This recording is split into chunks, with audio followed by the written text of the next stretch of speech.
Gloria al nombre del Señor Jesús.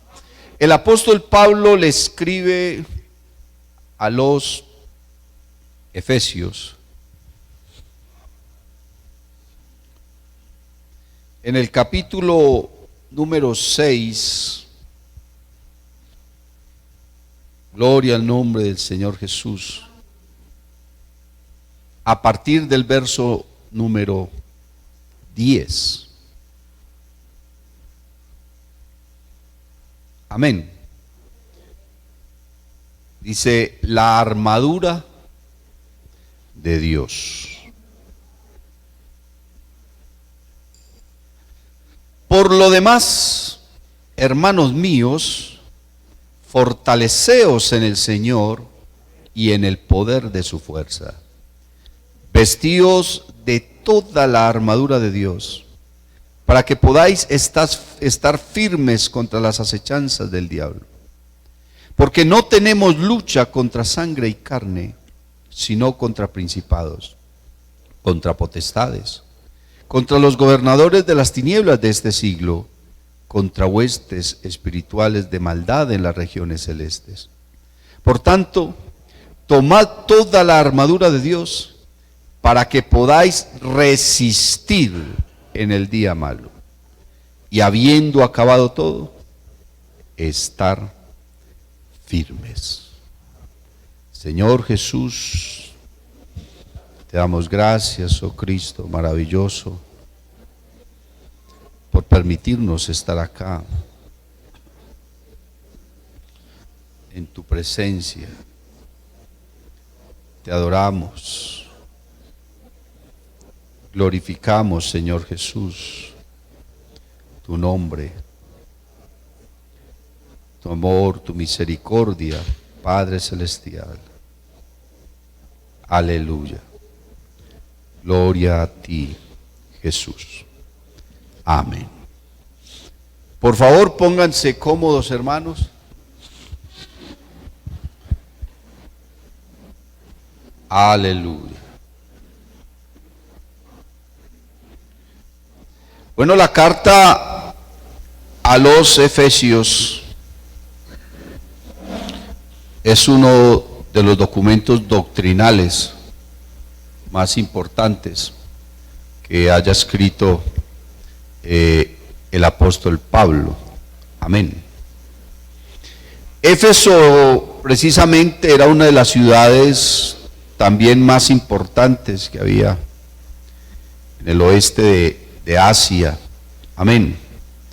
Había algunas congregaciones en ese sector, pero una de las iglesias más importantes, o podríamos decir que la iglesia central del este de Asia, era precisamente Éfeso. Amén. Gloria al nombre del Señor Jesucristo. Una iglesia muy preciosa, una iglesia muy maravillosa, y Pablo escribe esta carta más o menos en el año 60 después de Cristo. Pablo llevaba unos 25, casi 30 años de vida cristiana. Amén. Unos 18, 20 años de vida ministerial, porque él tampoco se convirtió en un ministro al otro día que el Señor lo llamó, ¿no? Él estuvo cerca de 14 años por allá enclaustrado, estudiando, orando, meditando, recibiendo revelación de Dios, recibiendo de Dios cosas que ni siquiera los demás apóstoles que estuvieron con Jesús recibieron. Pedro, hermano, era como el líder de los apóstoles, pero cuando Pedro se paraba frente a Pablo, le tocaba agachar la cabeza y decir, no, el hermano Pablo habla unas cosas tan profundas que a veces son difíciles de entender. ¿Cierto? Y Pablo tuvo que corregir en doctrina a los mismos apóstoles, a las iglesias, que Dios le dio un ministerio y una revelación. Y Pablo decía, bueno, yo no vi a Cristo en la carne, pero sí lo vi, porque el Señor camino a Damasco se le manifestó. Porque uno de los requisitos para ser apóstol era haber visto a Cristo. No sé cómo hay gente que anda por ahí diciendo que son apóstoles y se autodenominan apóstoles, pero eso no es verdad. Amén. Bendito el nombre del Señor Jesús. Uno de los requisitos para ser apóstol era haber conocido, haber visto a Cristo, y por eso el Señor se dejó ver de Pablo allá, camino a Damasco. Y el apostolado fue un ministerio transitorio. Amén. Porque el apóstol era el que tenía que establecer no solamente las congregaciones, sino la doctrina. Y en ese tiempo no había Biblia. Entonces la Biblia dice: edificados en el fundamento de apóstoles y profetas, siendo la principal piedra del ángulo Jesucristo mismo. Amén. Así que eran los apóstoles y los profetas de esa época los que tenían que establecer la doctrina.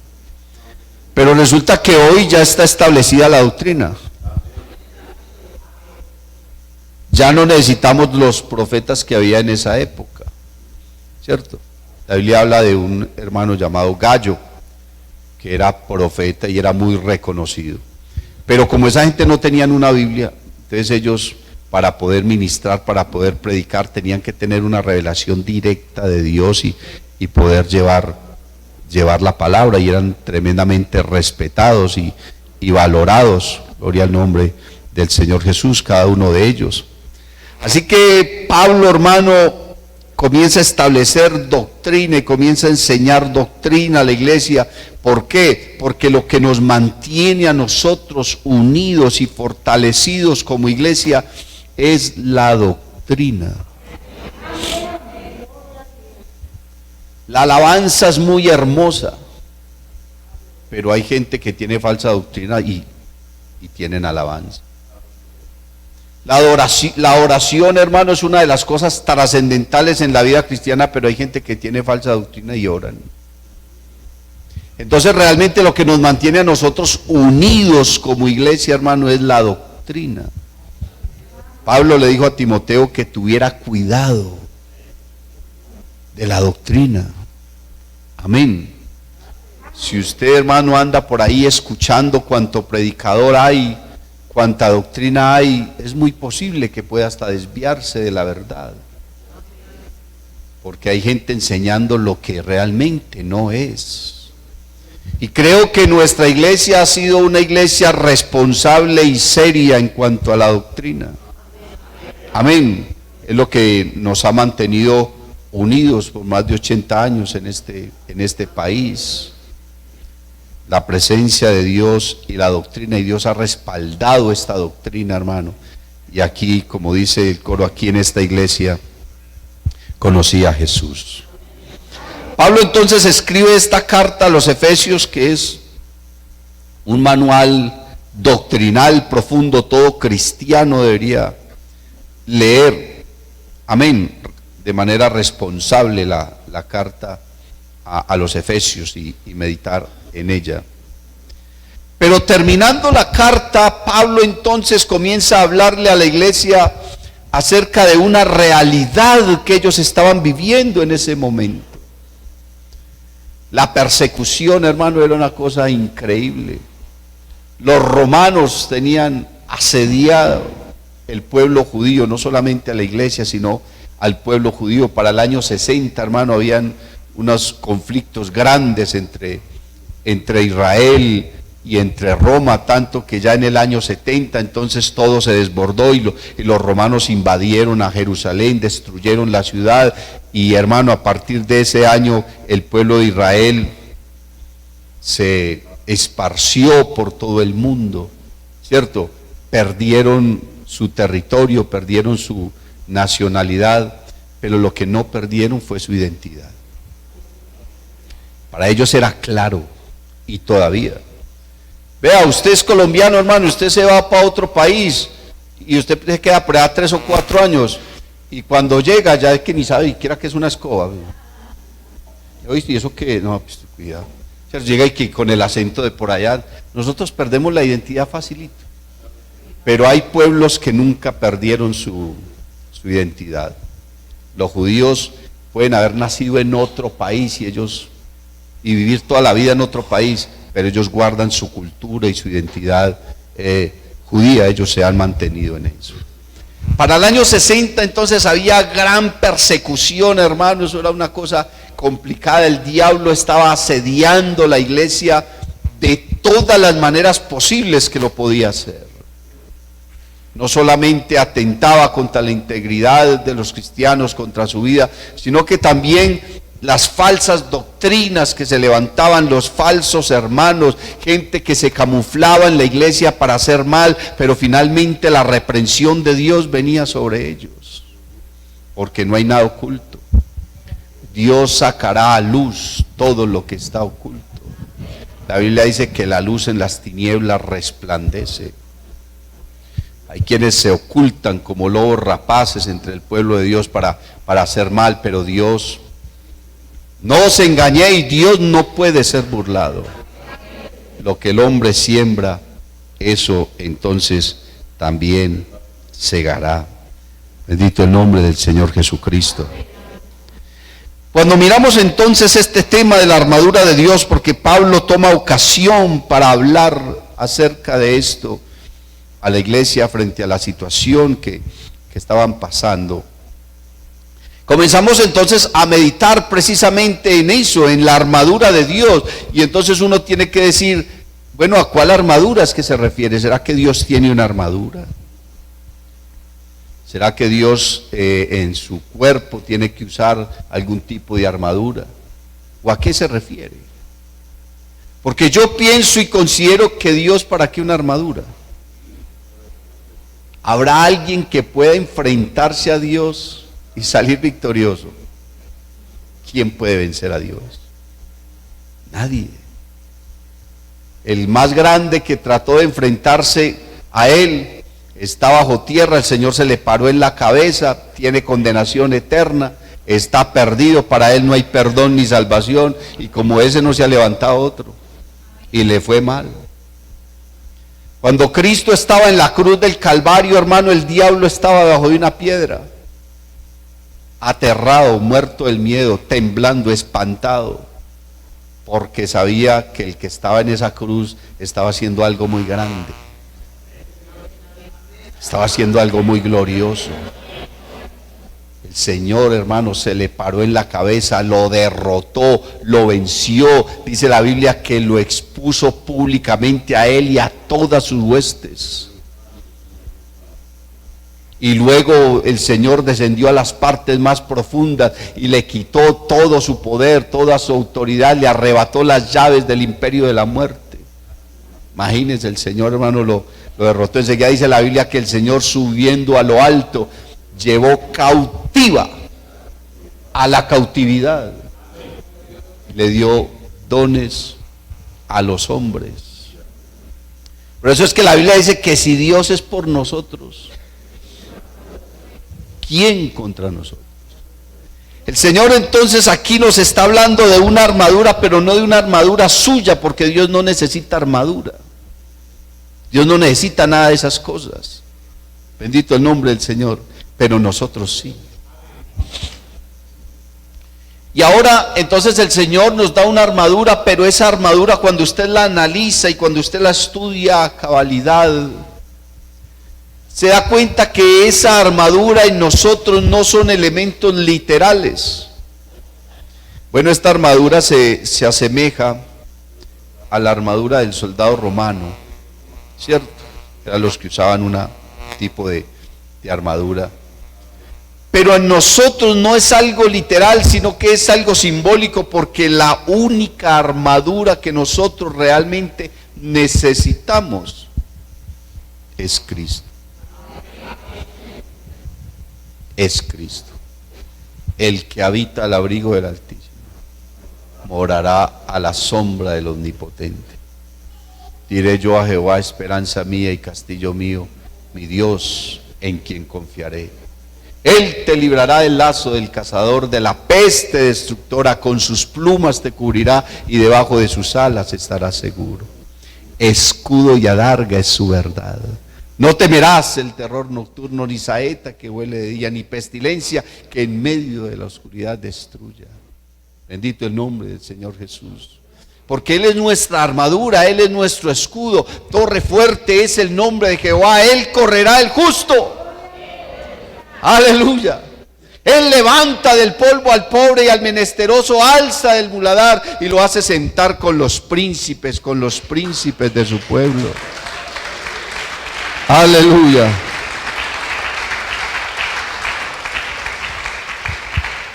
Y lo hace sentar con los príncipes de su pueblo.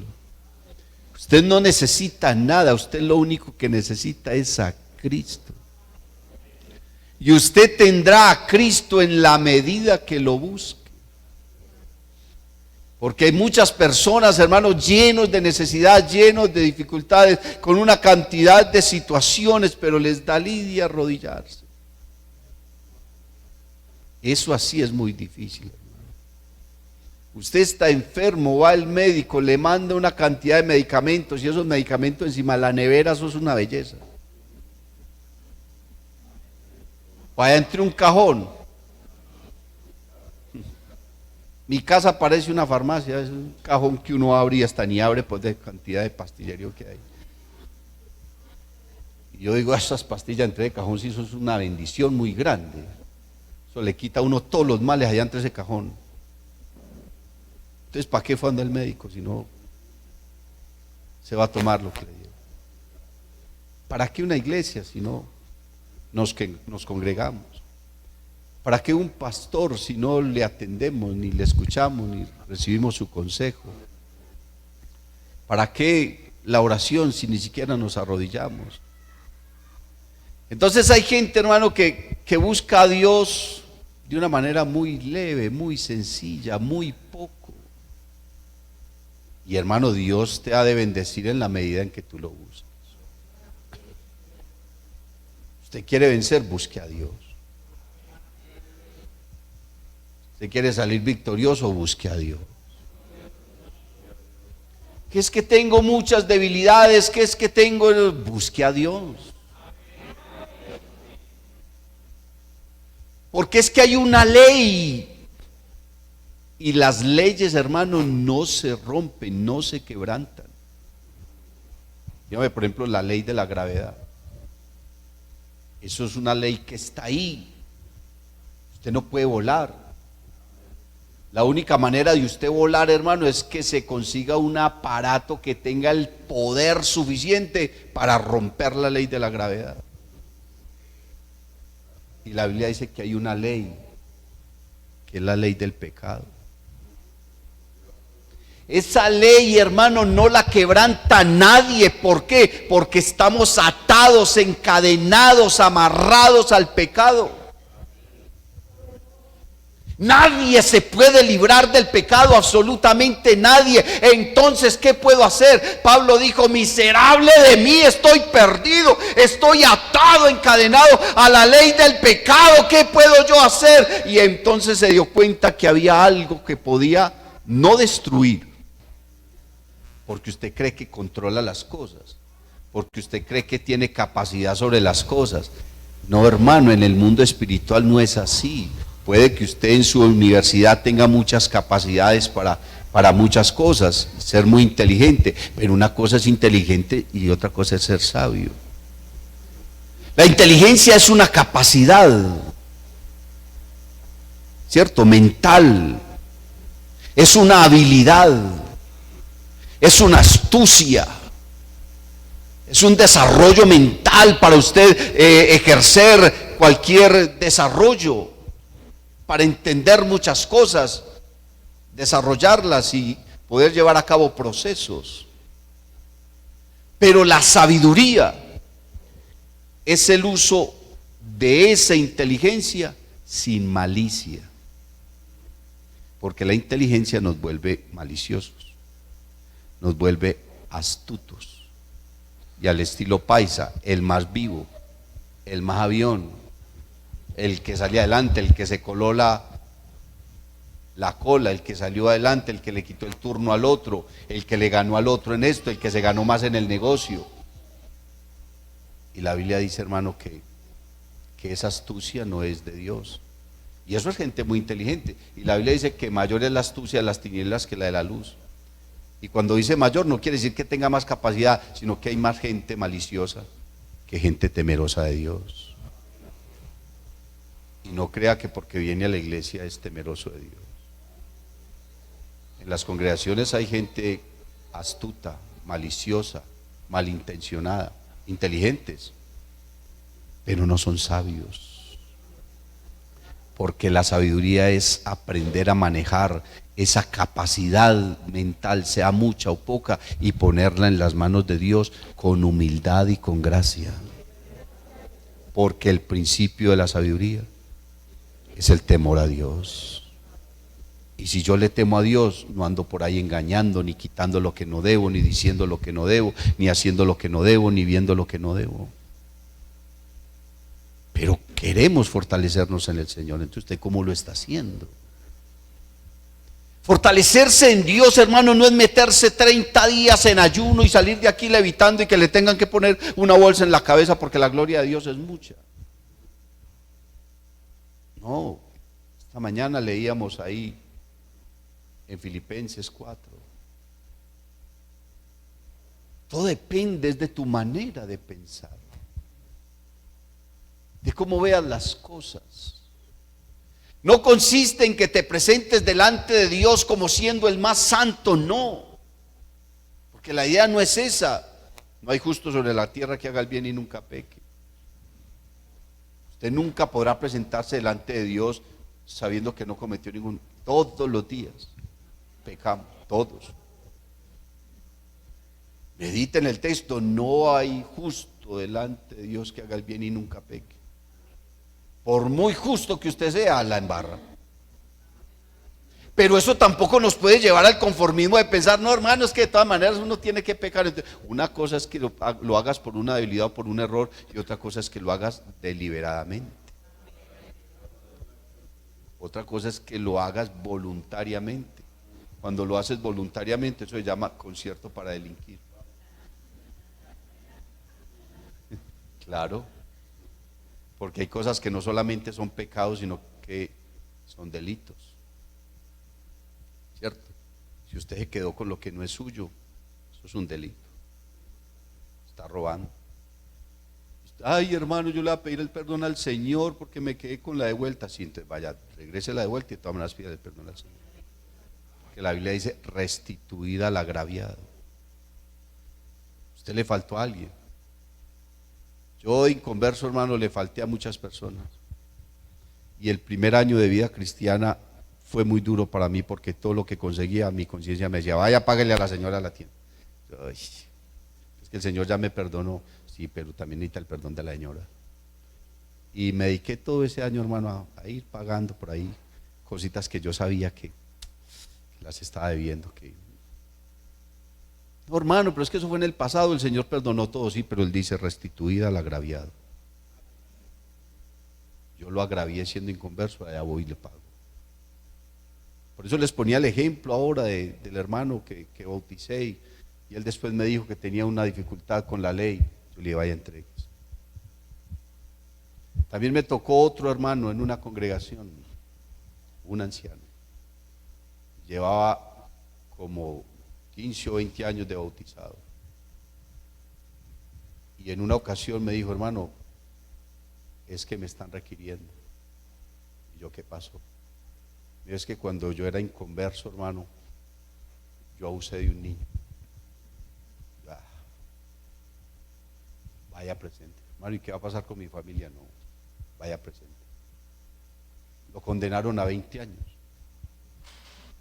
Y allá está. Y después de que lo condenaron, me mandaba mensajes con la esposa. Dígale al hermano Eduardo que Dios lo bendiga, que ore por mí, que me ayude. Estoy aquí predicando, enseñándole la palabra a la gente, orando. estoy aquí encerrado pagando lo que hice, pero dígale al hermano Edward que muchas gracias, que Dios le bendiga. Y yo le dije que fuera y se presentara. Y lo condenaron a 20 años, ya lleva por ahí 5 años, ¿no? Que eso fue recién llegado a esa congregación, y allá está el viejo, pagando lo que hizo de inconverso. Porque hermano, nosotros somos cristianos. Si tú quieres que Dios te respalde, que Dios te guarde, que Dios te fortalezca, entonces fortalezcas en el Señor. ¿Cómo? Obedeciendo su palabra, buscándolo día y noche, procurando ser correctos. No vamos a llegar a ser los más justos, pero tú debes procurar hacer las cosas bien. Dice la Biblia, hablando verdad los unos con los otros. Pero si usted anda, hermano, colgando mentiras a el gancho, no le han hablado y ya las tiene inventadas. ¿Sabe que hay gente que mantiene las mentiras y como que en la punta de la lengua tienen una habilidad que uno dice, ¡y qué bárbaros! Es tan grande la mentira que dicen que ellos mismos se la creen. Una vez un mentiroso le decía a otro, usted quiere ser un experto en la mentira, usted tiene que decir las mentiras tan reforzadas que a usted no se le olviden, porque usted hizo una mentira y a los 2 o 3 días ya se le olvidó que la había dicho, pero lo cogen tan fácil. Y usted no había dicho pues que estaba en... Ay, sí, ven, se dejó coger, porque cae más fácil que un mentiroso que un cojo. Pero usted quiere que Dios lo fortalezca, usted quiere que Dios lo guarde, usted quiere que Dios lo ayude. Pero si usted anda con cosas ocultas, hermano, si usted anda con cosas oscuras, si usted anda por allá, hermano, con cosas que no, saque a la luz lo que tenga que sacar, porque Cristo viene. Y si tú tienes cosas ocultas, no te vas. Si usted tiene cosas pendientes, no se va. No estoy diciendo que si usted tiene una deuda, entonces y el Señor viene. No, si el Señor viene, pero usted está pagando, no hay ningún problema. Yo estoy pagando mi carro y si el Señor viene hoy, ese carro le queda a los testigos para que carguen uvas y mangos. Pero yo me voy con Cristo. Pero si yo teniendo la bendición, no pago. ¿Usted sabía que muchos cristianos se van a perder porque no pagan una empanada en cafetería? Si usted se acuerda de ir y pedir y comer, ¿cómo se le olvida pagar? ¿O usted de los que dicen que las deudas viejas no se pagan y las nuevas se dejan envejecer? Bueno, uno condenarse por una empanada y no me da. Hay hermanos que les cobran una empanada y se enojan. Quieren que el Señor los fortalezca, les escuche su oración, les ayude, les prospere. Pero bendito el Señor, ¿cuál es el Dios que están creyendo?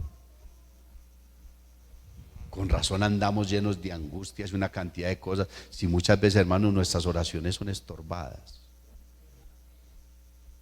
Y las oraciones se estorban por nuestra propia causa, motivo y razón, por nuestra desobediencia. Si usted se la comió, páguela. Y si no tiene con qué pagar, entonces más bien no coma nada. Pero que usted se pierda, hermano, por una empanada, porque se quedó con 500 pesos de una de vuelta. Hermano, es que 500 pesos es nada. Es nada. Si se dejó tentar con 500 pesos, entonces comerá con millones. Quiere decir que ya tiene la mente corrupta, ya está dañado, está enfermo, no ha conocido a Dios. Usted se va a perder, hermano, simplemente porque tuvo una dificultad con un hermano y no se quiere hablar con él. Por lo demás, hermanos míos, fortaleceos en el Señor. Pues nosotros nos fortalecemos no solamente orando, sino obedeciendo, temiendo a Dios. Hermano, si usted le teme a Dios, si usted se esfuerza, no vamos a decir que usted es perfecto, no, la perfección es un ideal. El apóstol Pablo dijo: hermanos, yo mismo no pretendo haberlo ya alcanzado, hablando de la perfección. Usted lee el capítulo 3 de la carta a los filipenses. Pablo les pone la perfección a los filipenses y les dice: hermanos, yo mismo no pretendo haberlo ya alcanzado. Y eso que Pablo tenía todos los dones. Muéstreme aparte de Cristo a otro en la Biblia mejor que Pablo. Nadie. Para mí Pablo estaba inclusive hasta por encima de Job, de Daniel y de Noé. Y Job, Daniel y Noé eran los 3 personajes favoritos de Dios en el Antiguo Testamento. Usted lee Ezequiel, hermano, y dice: el Señor le dijo al profeta: si yo enviare juicio sobre la tierra para destruir a toda la humanidad, solamente 3 hombres se salvarían: Noé, Job y Daniel. Y yo: Señor, ¿y dónde se quedó Abraham? ¿Y dónde se quedó Moisés? ¿Y dónde se quedó Elías? ¿Y dónde se quedó Enoc, que usted lo llevó para el cielo? ¿Te imaginas el concepto que Dios tenía de esos 3 varones? Si usted le pregunta al Señor: Señor, ¿qué hubo de Noé? Noé, varón justo, recto, temeroso de Dios y apartado del mal. Señor, ¿y qué hubo de Eduardo Taborda? Deje así. Imagine que nosotros le pudiéramos preguntar al Señor, que usted le pudiera preguntar: Señor, ¿y usted qué piensa de mí? Ay, Padre. ¿Sabe qué dice la Biblia? Si no fuera por su misericordia, ya hubiésemos sido consumidos. Si hubiera abierto la tierra y nos hubiera tragado como a la familia de Coré. Vendría un ángel con una espada, hermano, a matar miles. Si el Señor viniera en este instante, ¿cuántos nos quedaríamos aquí sentados? ¿O cuántos nos iríamos? Porque qué clase de vida cristiana, ¿no? Queremos que Dios nos revista con su armadura, que todas las promesas de Dios sean sobre nosotros, sobre nuestra cabeza, sobre nuestra vida, que se venga el diablo y que, hermano, lo retrocedamos. Queremos hacer todo eso, pero nos da lidia decir la verdad. Llevamos 10 minutos arrodillados y estamos desesperados. No vemos la hora en que se acabe la predicación. Qué alabanza tan aburridora. Uy, ese culto sí estuvo muy maluquito. No, es que en las iglesias sí piden es mucha plata. Esa hermanita ni me la trago. Pero yo no sé si usted quiere ir al cielo, hermano. Yo no sé si usted quiere ir al cielo. Yo lo único que sé es que la Biblia dice es que, hermano, el Señor se va a hallar una iglesia sin mancha y sin arruga. Pero nosotros estamos llenos de un poco de cosas, hermano. Malicia, hermano. Nos creemos más avispados, más inteligentes, que salimos. Esa cultura, hermano, diabólica, mundana, se nos pegó, hermano. Nosotros creemos que los corruptos son los gobernantes. No, hermano, todos somos corruptos. Si usted no paga una empanada, eso es corrupción. Si usted dijo una mentira, eso es corrupción. Si usted mintió en una entidad bancaria para que le hagan un crédito, usted es corrupto. Usted gana un salario mínimo y colocó ahí que gana 2 solamente para que le presten plata, usted es un corrupto. Si usted pasó un semáforo en rojo, hermano, yo me los paso, somos corruptos. Somos corruptos. Si nosotros no cumplimos una ley, somos corruptos. Si hay una fila, hermano, y usted llegó y se metió, usted es un corrupto. Usted es un corrupto. Entonces ahí es donde uno se pregunta, hermano, ¿qué le dijo el Señor a los discípulos? Les dijo: vuestra justicia tendrá que ser mayor que la de los escribas y fariseos. Nuestro comportamiento, hermano, tiene que ser un comportamiento ético.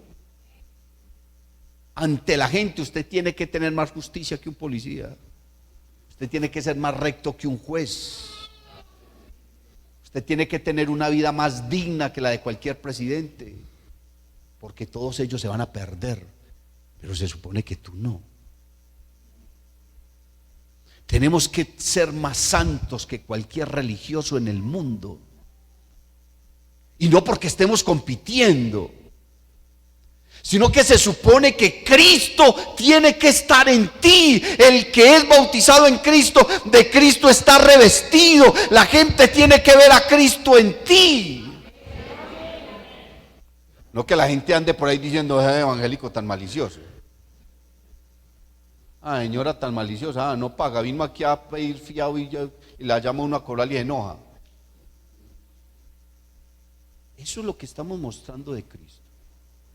Entonces la gente dirá, no, ¿cuál evangelio?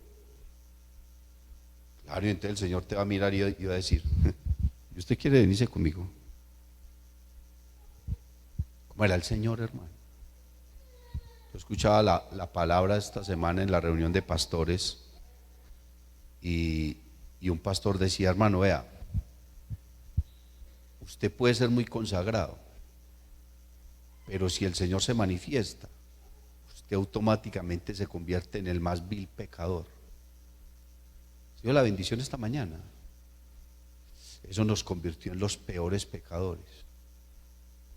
Y usted dirá, ¿cómo así, pastor? Sí, porque el Señor es tan santo y tan limpio que nosotros delante de Él estamos, hermano, sucios. Estamos sucios delante de Él. El Señor se manifiesta, hermano, porque Él es misericordioso ante un pueblo tan indigno. Porque ¿quién es Dios para hablarte a ti? ¿Quién es Dios para limpiarte, para perdonarte? ¿Y quién eres tú para que Dios te escuche? Para que Dios te bendiga. Y el Señor vino y te bendijo esta mañana, pero Él se acordaba de todo lo que hiciste esta semana. El Señor se acordó de todo lo que habías hecho esta semana y todo lo que habías dicho. Y el Señor dijo, no, pero voy a ir y lo voy a bendecir. Porque yo necesito que Él sepa que yo de todas maneras lo amo. Y vino y nos bendijo esta mañana. Y seguramente si tú le pediste perdón, Él te limpió de todo lo que hayas hecho esta semana. Te perdonó. Y seguramente, aunque no nos hayamos dado cuenta, alguno por ahí el Señor sanó. Porque es que Él es muy bueno. Porque Él es muy bueno, porque Él es digno. Para demostrarnos que el único santo es Él. Usted no es santo, hermano, es que Dios te ha santificado. Usted no es justo, es que Dios te ha justificado. Usted no es limpio, es que Dios te ha limpiado. Es Él en nosotros, hermano, el que hace las cosas, porque nosotros por nuestros propios medios. Pero nosotros sí nos tenemos que esforzar, hermano. Esfuércese otro poquito, hermano. Cuando vaya a decir una mentira, piénselo primero. La Biblia dice que bienaventurado el varón que habla verdad aun cuando por ella salga perjudicado. Antes de decir una mentira, antes de abrir esa boca, hermano, piense primero qué es lo que va a decir. Si por su boca va a salir agua sucia, más bien, hermano, que se selle esa boca.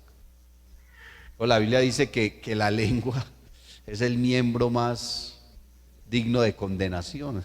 Dice Santiago, es un miembro infernal. Esta lengua es una cosa miedosa, hermano. Controla todo el cuerpo, es uno de los miembros más pequeños y controla todo el ser.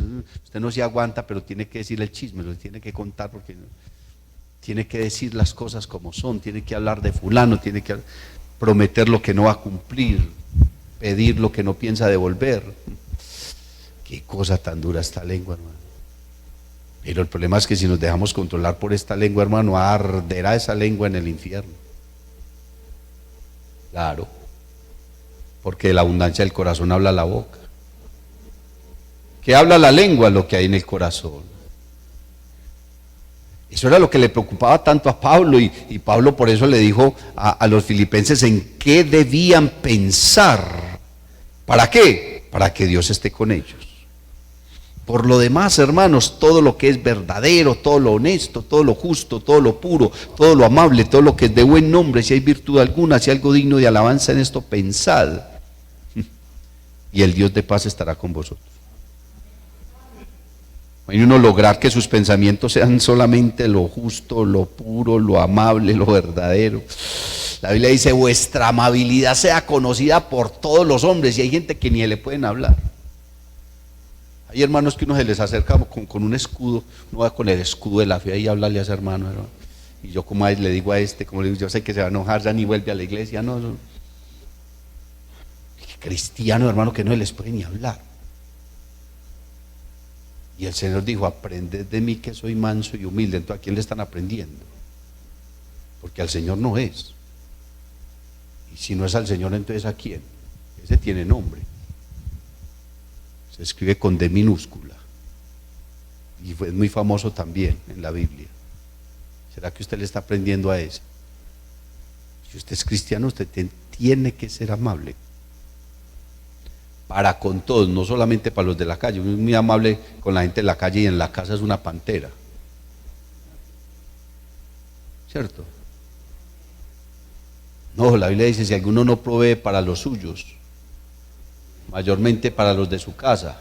Si con alguien tiene que ser amable, usted es con los de la casa. Si con alguien tiene que ser amplio, es con los de la casa. Si con alguien tiene que ser diligente, es con los de la casa. Los de la calle, que Dios los bendiga. Yo vengo y traigo una ofrenda de amor, ya la directiva la reparte, pero es que mi prioridad es mi familia. Los de mi casa, mis hijos. Que mis hijos crezcan con remordimiento conmigo. Pero si un hijo llega, hermano, y se le sienta a usted en las piernas, dele gracias a Dios. ¿Por qué? Porque lo ama, ¿cierto? Porque lo aprecia, porque lo admira. Por lo demás, hermanos míos, fortaleceos en el Señor. Dice, vestidos de toda la armadura de Dios. La armadura de Dios, hermano, ahí hay una lista y la vamos a ver en las próximas dominicales, hermano. Pero de lo que nos tenemos que revestir es de Dios. En esto sabrán las gentes que sois mis discípulos, en que os améis unos a otros. Si me amáis, guardad mis mandamientos, y yo rogaré al Padre y os dará otro consolador, y vendremos a Él y haremos morada. Morada del Altísimo Dios en nuestro corazón. Que realmente Cristo sí esté en tu corazón. Hermano, es que se me fueron las luces y dice no sé qué. Si Cristo está en ti, no tiene por qué irse las luces. Porque estás entregando el control de tu voluntad a Él. Y Dios te guía a la paz, a la tranquilidad, a la paciencia. Un momentico, piénsalo, sereno, porque Dios está en ti. Pero si tú dejas salir a Dios de tu vida, claro, ahí es donde reaccionamos mal, donde actuamos mal, donde pensamos mal, donde el diablo, hermano, cual león rugiente viene, este está vacío, ¡pum!, ahí aprovechó. Ahí aprovechó. Y entonces hizo un daño. Y el diablo no necesita sino 4 o 5 segundos para llevarte a ti a cometer el peor error. El diablo se te metió y te llevó a pronunciar una palabra dañina, y con esa palabra hiciste un daño gigante. Una sola palabra destruye. Usted le dice una mala palabra a su esposa, a su esposo, a sus hijos, y el daño que hizo con una sola palabra es difícil de volverlo a recoger, o a otra persona. Bendito el nombre de Jesús. Vestidos de toda la armadura de Dios. ¿Y sabe qué me llama la atención? Dice, porque no tenemos lucha contra sangre y carne. Ahí el texto no está diciendo que no tenemos lucha. Sí la tenemos, lo que pasa es que dice, la lucha es con estos, pero no con aquellos. No tenemos lucha contra sangre y carne, sino contra principados, o sea, contra el diablo. Ese es el resumen. Porque todo eso que dice ahí, huestes espirituales, gobernadores, todo eso es diabólico. O sea que nuestra lucha es contra el diablo. Y no solamente contra el diablo, contra nosotros mismos. Pablo le dijo a Timoteo, ten cuidado de ti mismo. Porque hermano, cuando usted se desboca, no hay quien lo ataje. Usted se desboca a hablar y a decir cosas y en la mucha palabra no falta pecado, dice la Biblia. Por eso tenemos que, hermano, buscar a Dios, fortalecernos en Él y decirle, Señor, ayúdame a controlar este temperamento, este carácter, esta lengua, este espíritu, esta manera de pensar. Pablo le dijo a los romanos que tenían que cambiar la manera de pensar porque si no iban a llegar a ninguna parte. Es que yo siempre he sido así y por ser siempre así es que te vas a perder. Usted no puede seguir siendo siempre el mismo. ¿Por qué? Porque todo aquel que está en Cristo Jesús, nueva criatura es. Porque todos los días tenemos que renovarnos. Porque todos los días tenemos que cambiar. Porque todos los días nos tenemos que arrepentir. Porque todos los días tenemos que pedir perdón. Porque todos los días nos tenemos que humillar. ¿Por qué? Porque el diablo anda como león rugiente todos los días. Ese no descansa, ese no duerme, ese te rodea todos los días, te envía tentaciones, te dice al oído una cantidad de cosas. Pero si tú te llenas de Dios, entonces vas a poder vencer. Y vencer no se refiere a que vas a acabar con el diablo de tal manera que él ya nunca se va a venir a tentarte. El que le pisó la cabeza fue el Señor. Usted no es capaz de pisarle la cabeza al diablo. A veces hasta cantamos y que machácale la cabeza al diablo. Machácale. Si el Señor le machacó la cabeza y aún así con la cola, vea cómo nos pone a nosotros. Usted no pretenda machacarle la cabeza al diablo. No se meta con ese señor. No se meta con ese señor. Ese señor déjelo por acá callado, déjelo tranquilo. No se meta con él. Porque usted no lo va a vencer. No se ponga a torearlo, ni a cariarlo, ni a decirle, véngase diablo mentiroso. ¿Cuál véngase, hermano? Usted lo único que tiene que hacer es revestirse de Dios, adore a Dios, búsquelo, séale fiel, clame a Él y Él lo guarda del diablo. Él lo guarda del diablo, pero es Él, no tú mismo, porque tú vas a perder la pelea. Pero si te revistes de Él, Él te guarda. Él te ayuda, Él te bendice, Él te perdona, Él te fortalece, Él te reviste, Él te esconde. Porque eso es lo que dice el Salmo 91, el que habita al abrigo del Altísimo morará bajo la sombra de ¿quién? No bajo la sombra propia, es bajo la sombra de Él. Cuando el diablo rodeaba a Job, Dios le preguntó y le dijo, ajá, ¿de dónde vienes? Yo creo que el Señor le dio hasta risa con ese pobre, pero venía más aburrido. ¿De dónde vienes? Con esa cara. Ah, pues de rodear la tierra, andar por ella. ¿Te imaginas una conversación de Dios y el diablo? Eso es hasta interesante, ¿cierto? Y entonces el Señor llega y le dice, están en culto. ¿No has considerado a mi siervo Job? ¿Y qué quiere que considere de él? Mírelo. Si cuando yo le llego, usted lo tiene rodeado de bendiciones, usted lo tiene cercado y no hay capaz de tocarlo, que no puedo, está cercado. Y el Señor le dice, usted dice es por eso, entonces yo le quito el cerco a ver qué pasa. Pedro estaba muy tranquilo al lado del Señor ahí, en la Santa Cena. Y el Señor le dice, Pedro, ¿sabes una cosa? Es que el diablo vino y me dijo que necesitaba zarandearte. Y Pedro, sí Señor, ¿cómo así? Pero es que el problema es que le dije que sí. Uy, hermano, le dije que sí. Pero tranquilo que yo he clamado para que no te falte la fe. ¿Por qué necesitaba Pedro una zarandeada de esas? ¿Por qué no Juan? ¿Por qué no Jacobo? ¿Por qué no Santiago? ¿Por qué no Matías? ¿Por qué Pedro? ¿Por qué usted? Le dice, Señor, ¿por qué yo? No sé, pregúntele a Pedro por qué él. Y Job también se preguntaba, pero ¿por qué me vino todo esto? Pero la Biblia dice que el que aportillare vallado, quiere decir que alrededor nuestro hay un vallado es una cerca. Y dice, y el que abra una puerta en esa cerca le muerde la serpiente. Dios a usted lo tiene cercado, pero si usted abre la puerta.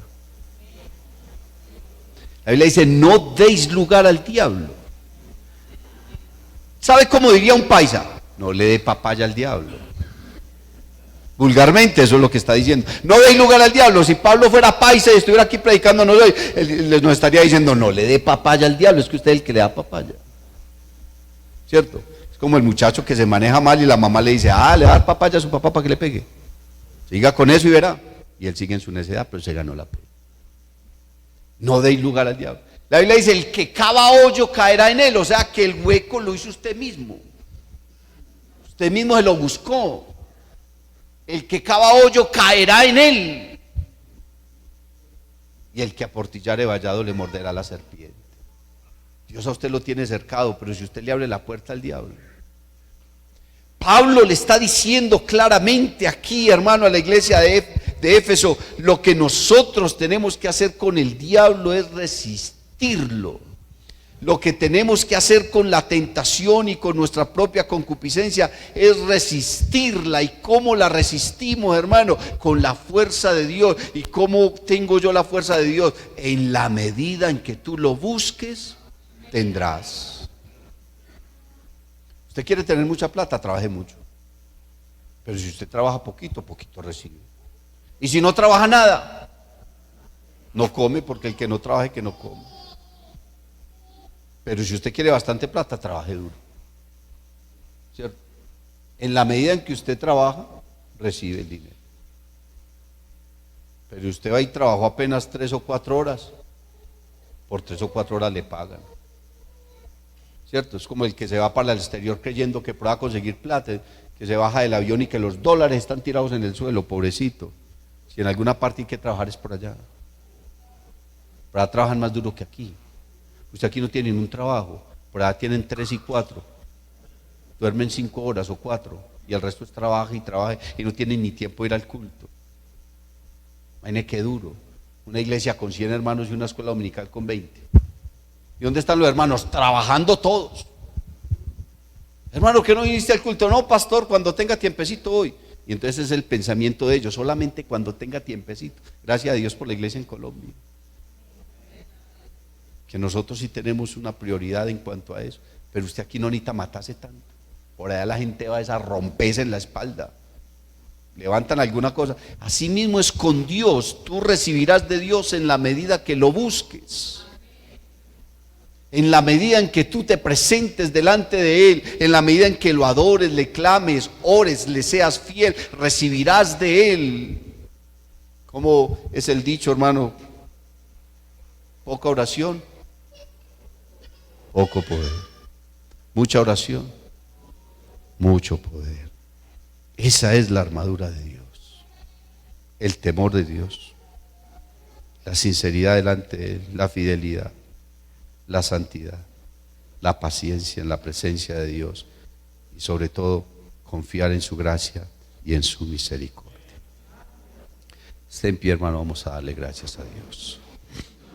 Dios te bendiga. Si te ha gustado esta predicación, te invito para que visites mi canal en YouTube y en Facebook, Eduard David Tabord. Suscríbete y activa las notificaciones. Estoy seguro de que esta palabra será poderosa para tu vida.